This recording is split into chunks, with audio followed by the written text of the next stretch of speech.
My name is Asher Lubotsky. I'm a scholar of Israeli and African relations. I'm currently working at the University of Houston in Texas, but I'm originally, as you can hear, from here.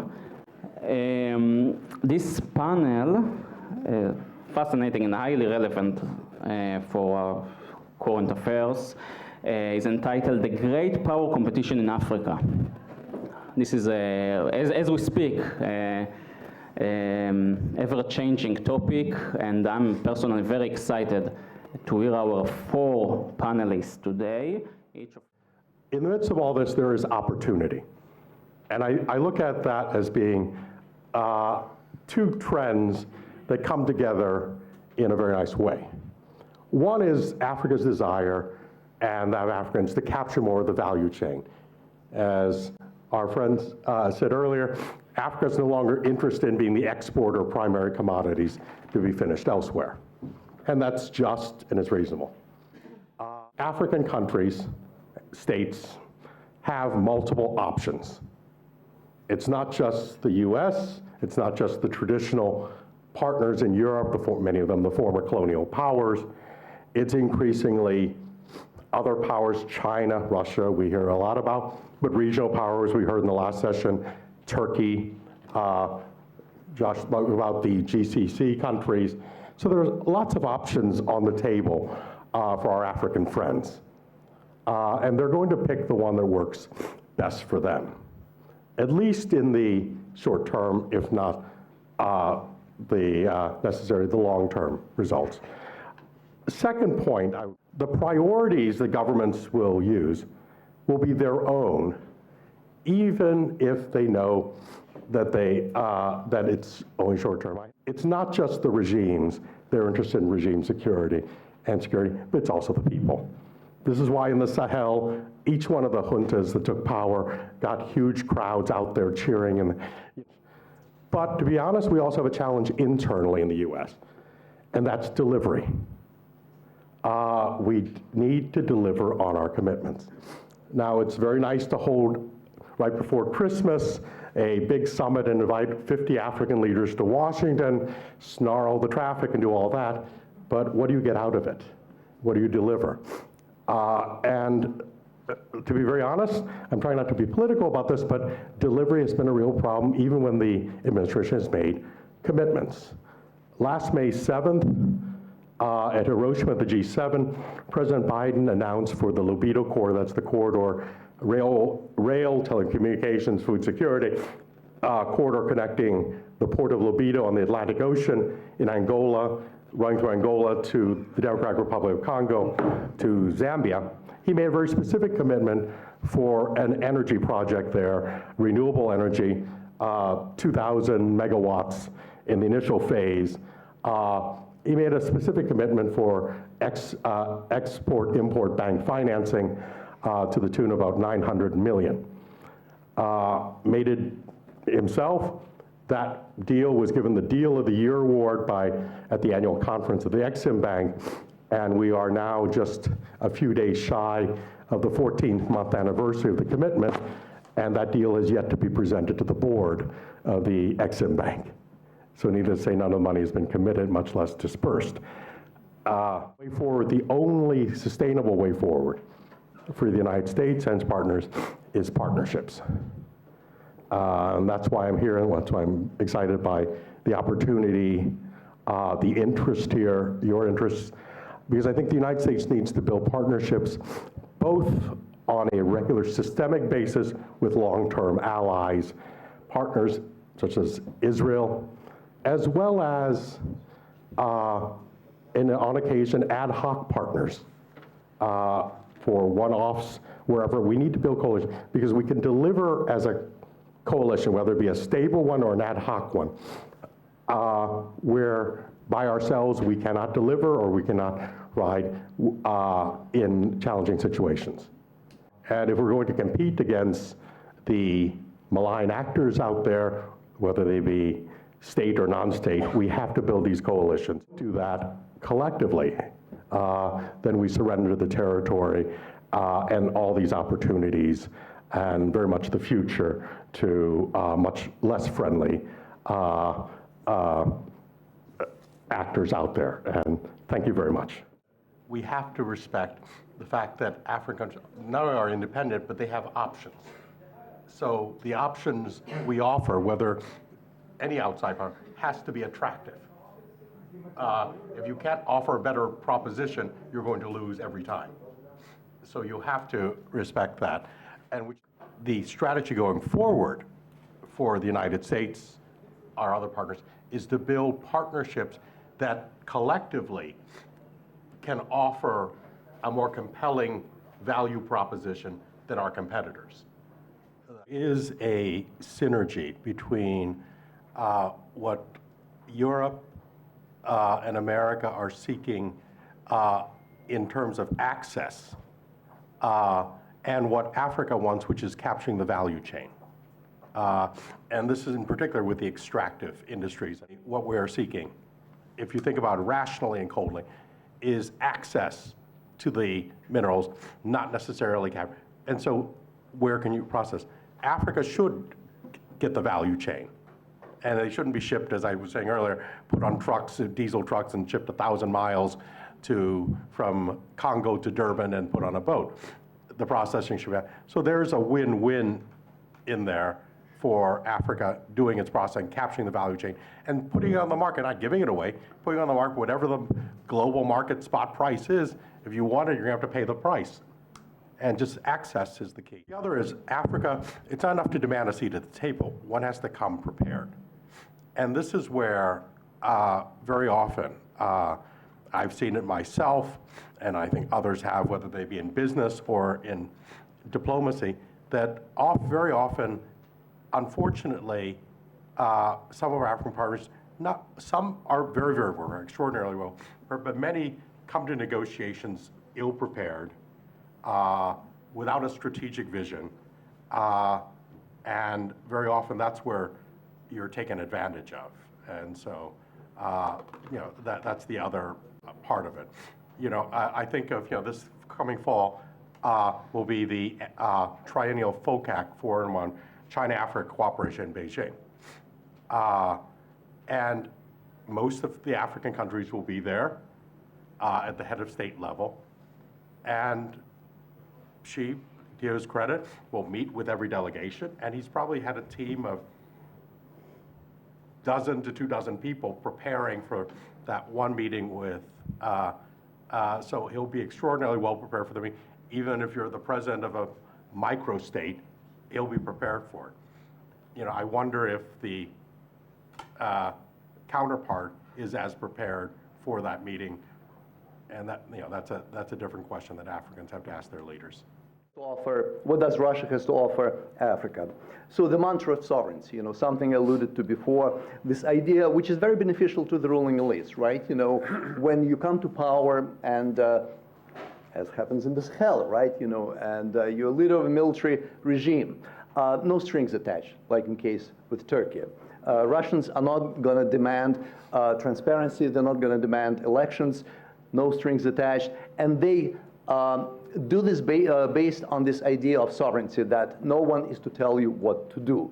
The mantra of multipolarity, again, return to a world where there is no just one superpower, the United States, no Washington consensus, which again gives leverage to the ruling elites on the ground, but also it feeds certain resentments, which especially in the last, I think, couple of decades have been fueled of the legacies of colonialism, racism, memories of Western domination. The mantra of anti-imperialism, which is connected to this, again here the Russians have the advantage of drawing on the Soviet precedent. No strings attached, again something I mentioned before. Arms mercenary services, again came up this before in case of Turkey, and we talked about Wagner was mentioned. The Russian critique of the West, which is projected onto the continent. Quite often, what they emphasize is this, what they call in America, the woke stuff, right? You heard the term. The alleged craziness of the cultural elites who impose gay rights and trans rights, and for them, it's connected to human rights, climate change, completely unhinged pursuit of what they call liberal agenda, and they appeal this. They direct the appeal to societies that are quite conservative, right? And to the ruling elites, which also are not particularly progressive culturally in that regard. So Russia positions itself, and that's very interesting. That's a departure from the Soviet precedent, because during the Soviet times, the critique of the West came from the left. The way the Soviets projected it onto the continent. Now it actually comes from the right quite often. I mean, from the left too, a little bit. But they also position themselves as the promoters, supporters of conservative values. And quick point, what we're having here is the emergence of very strange, what I call postmodern alliances in the way Russians do their outreach to Africa. This image captures it actually quite well, the juxtaposition of the individuals here.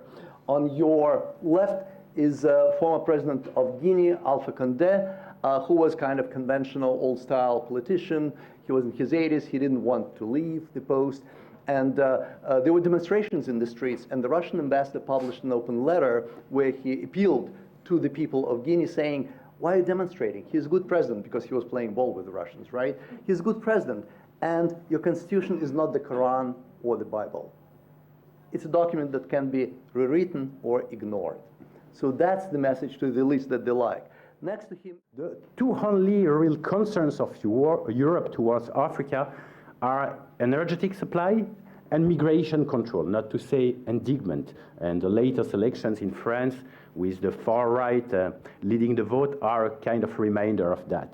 Up to now, Europe as a union is mainly a funder, not a true political actor. Countries can have strategy, by themselves, but when they play in the union, they are just trying to play their own policy on the back of the others most of the time. Energetic to go is, I think that Europe, even if it's, if the continent is still a real economic magnet for a lot of Africans, is presently losing the battle of the image in Africa. The image that Europe is giving of itself to Africans, and also the image that Europe is giving to African or to the African diaspora born in Europe of themselves. Russia, the new fashionable player, if I can say so, has a very limited offer up to me for the moment. It's security for weak regimes and some mining interest. And Russia has understood it perfectly, like Maxim said, and Moscow is winning in many places the storytelling battle. Even if at the end, from what I understand, it's China who takes the economic benefits of this involvement, because Russia doesn't have the, let's say, the economic tools to sustain its diplomatic offensive. So, be the sense of history. But what I believe is sometimes political actors are victim of themselves. Here, France has been victim of a kind of superpower syndrome. It's thinking you are very powerful in a place, you think you know well, due to history, with local political actors who let you believe so, because you gave him the advantage to put the blame on you if it turns bad.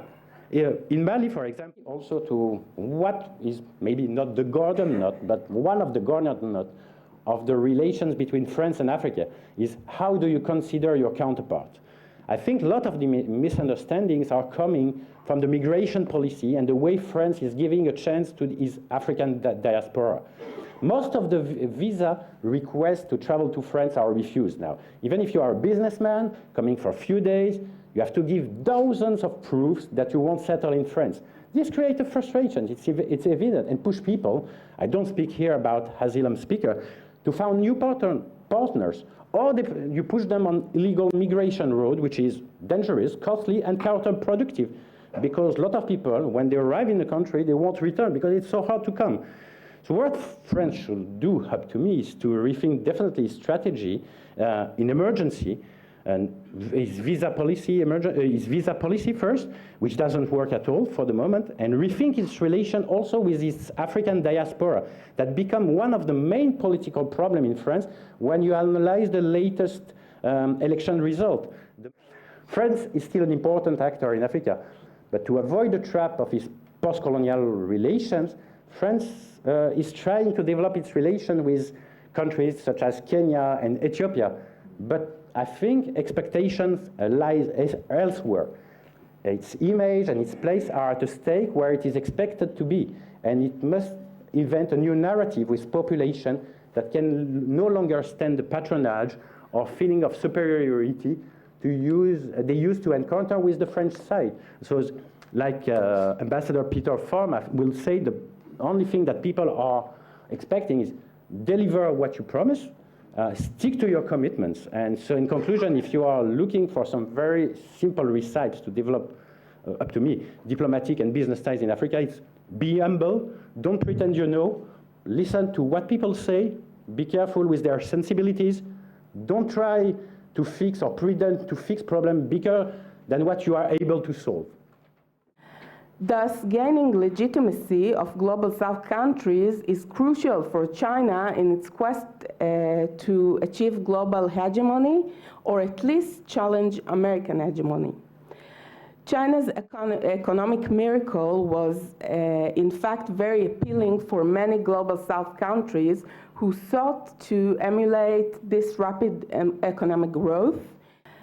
Then the Chinese came and offered mainly, but not only, infrastructures capable of facilitating economic growth and industrialization, low bidding prices, rapid execution, low interest, convenient loan conditions. Democratic reforms were, of course, not a condition.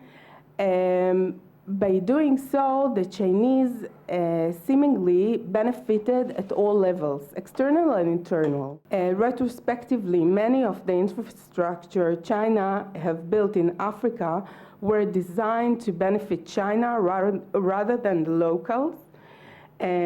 Improved transportation and supply routes granted the China access to Africa's natural resources as well as markets suitable for China low-quality processed products. Thus, rather than helping Africa replicate Chinese development model, it is in fact replacing an earlier unsustainable model, one used by Western colonialists to develop their own industries while transforming Africa into a beholden source of natural resources. The 240 special economic zones that were built by China in Africa were designed to favor the Chinese interests of gaining cheap labor and avoiding American sanctions on Chinese products. In retrospect, these initiatives were not profitable and made little contribution to the host African country's economy. Physical BRI is only the first stage of the big connectivity plan. Now China is shifting towards a digital Silk Road as the second stage of the connectivity plan. Currently, African territory is a battleground between communication giants bidding for projects to establish network infrastructure. ZTE and Huawei are the influential actors, especially in Horn of Africa, competing with Western Amazon, Google, and Microsoft. China's vision to establish the global network that will be connected to China as the core with the information installed in Chinese servers, and China will dominate the data. Two main benefits for China from this plan is gaining political influence and commercial advantage. According to the Chinese vision, the infrastructure phase was established in order to facilitate the flow of goods from China to Africa through the Horn of Africa. The next necessary step is to provide accessible internet to insert online commerce platforms, thereby further strengthening China's commercial advantage. Africa is a vast, growing, and largely unpenetrated market of approximately 1.4 billion people. In 2021, the internet penetration rate in Africa was 22%. It has huge potential for China's applications and social media platforms. If China seeks to challenge the West, securing a larger share of the African market, the technology is a very powerful agent for influence. The digital Silk Road offers both opportunities and risks for Africa. African states should carefully analyze and establish policies that will counter these threats.